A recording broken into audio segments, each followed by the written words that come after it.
I trust you're well. Today I feel like talking a bit to the parents and on youth agendas. Number one, as a parent, are you consistently praying for your child?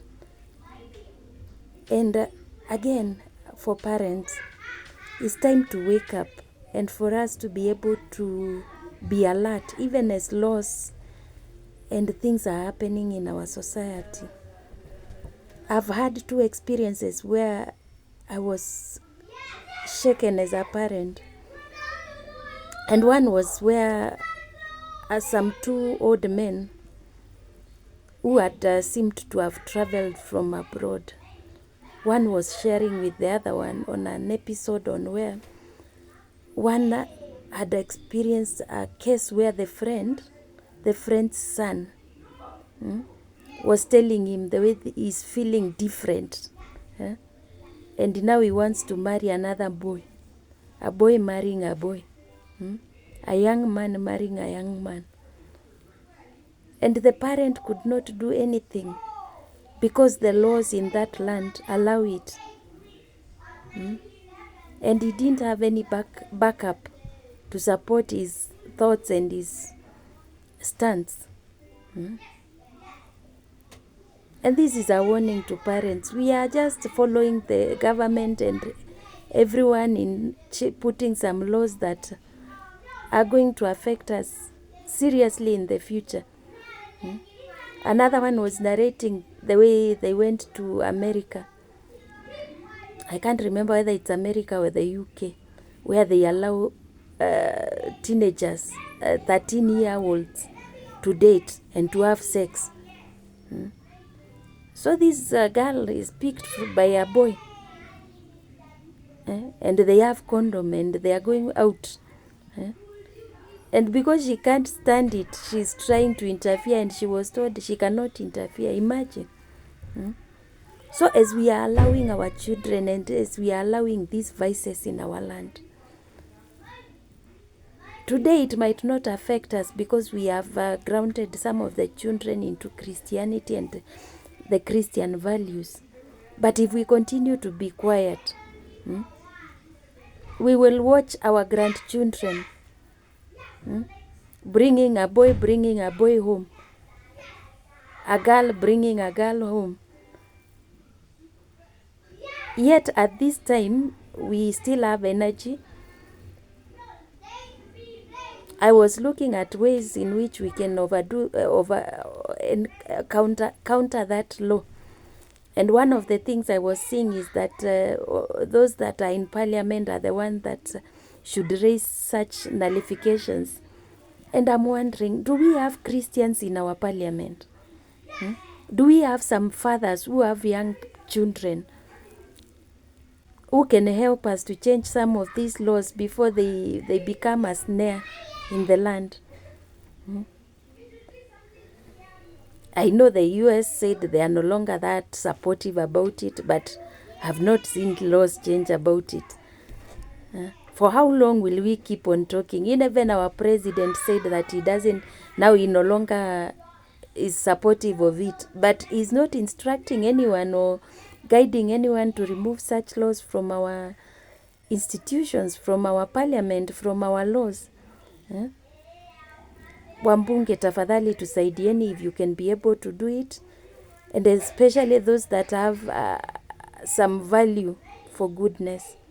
The other thing that is really bothering parents is the betting. Betting. We have legalized betting. A young person who doesn't have a job, a career, anything, they're in school, they're in betting. And people are allowing them to borrow.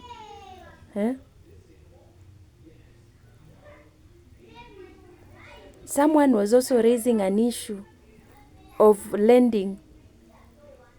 I've experienced it personally and it was such a big deal for me. But since I've been able to come out of it, I can talk about it. After seeing now the error, because when I was doing it, I didn't see the error. How come we are giving loans to people who do not qualify? as a society? How come everyone is issuing loans without thinking of how they will be paid? Some of these errors we need to correct, because this is what is leading to frustrations and people going into committing suicide. So if someone can be able to pick up the issue of betting and the issue of LGBTQ and the issue of reckless lending, where people are just lending without considering the source of repayment. Anyway, as parents, let's just arise and cover our children in prayer. And that's why I continue on teaching on goodness. As a parent, wherever you are, just try to be good. And as you are doing good to those that are around you, in according to God's kingdom you are serving. And as a servant of God, there is a promise that says that God will be the teacher of your children and great shall be their peace.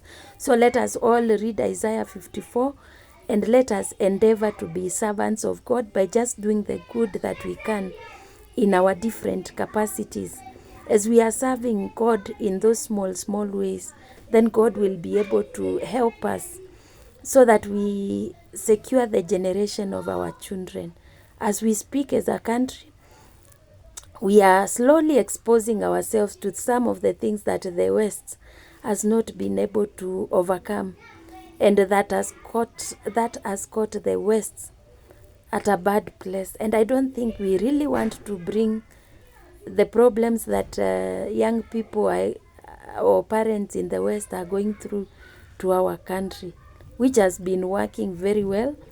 We have examples of the best marriages that are working. And even if we have challenges here and there, the African society, the way we have integrated with our Christianity, at least we have stood out with some values that even the world can emulate. So let us not water down the generations of our children, and especially the young people. We really need to secure our young people.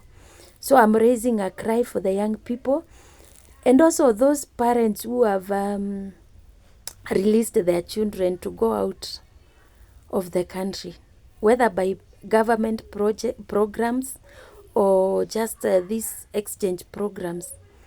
It's a call. Please follow up and see whether your child is okay, so that we do not have people that are going out of the country for human trafficking and organ harvesting, because that issue has been a lot in our social media. And normally, as the Swahili says, lisemalo